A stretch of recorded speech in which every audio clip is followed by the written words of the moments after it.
Afternoon, everybody, and welcome to Choochin on a Thursday afternoon. And I had to put the wind booty on today, and we're recording in stereo with the GoPro Silver Hero 4.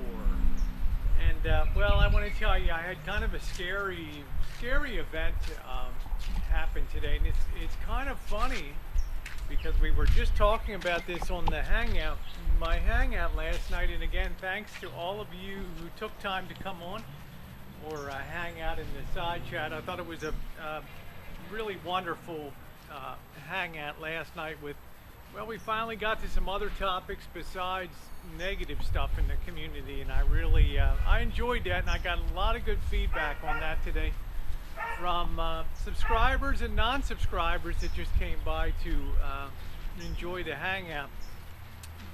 But on the Hangout, we were talking about, mentioning about working out in the gym and all those kind of things, and I was telling people this kind of crazy regimen I had now of cutting the carbohydrates and food intake down to almost zero, and then going to the gym and working out for a really rigorous, demanding workout for 1 hour, including Stairmaster, cross trainer with the two pulleys that you can work independently or together.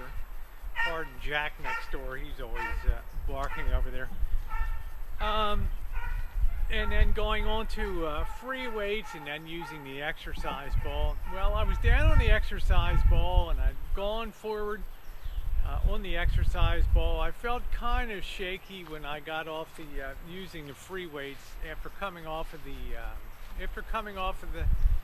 Stairmaster, doing a mile on the Stairmaster up steps, and the next thing I knew, I felt like I blacked out over the ball, and I went off to the side, and a gal that was working out next to me came over and oh, you okay? Are you okay, lady? You know, and pushing, and you know, it must have been like 5 seconds or so. I'm like, oh yeah, I'm okay. She, well, I was getting ready to call 911. I'm thinking to myself, God, that's all I need is a $2,000 bill for a 10-block ride to Memorial Hospital in downtown Santa Rosa, right? I mean, that just shoot me now, right? I'd rather have blacked out than have dealt with that kind of bill. But it got me thinking, and I was real shaky. I got myself home, and I got some cheese, and I got some carbs and things in me, and I thought, man, how stupid I am to try to do a workout without having some kind of sustenance in my body. And well, I paid the price for it today, and it was really scary. So like I say, I came home, I loaded up on some cheese and some other things, and then I came out here and I did all the grass today, and I feel really good right now. I mean, I only had 5 hours, 4.5 hours sleep last night, but sleep's never the issue with me. It's just you know, this was something unusual that hadn't happened to me before, but then again, I've never done this kind of crazy diet that I did before with getting up at 5 o'clock and really not eating anything through the day except a popsicle and a diet soda and 3 or 4 peanuts and a 59-cent bag, tiny little bag of Doritos, 140 calories or whatever, and then expecting to go trucking off to the gym and work vigorously. I mean, on at least an 800 calorie burn over that period with racing for 20 minutes up the Stairmaster. I mean, you know, putting young people to shame when when I work out and stuff, and they, you know, who's the older nutcase there. But I learned a big lesson, and you know, it was funny on last night's Hangout. Everybody was telling me, you know, you can't do that. You got to get some protein in you, or you're going to have a problem. You guys were right. I just didn't think that problem would come so soon. And I'll tell you, it really,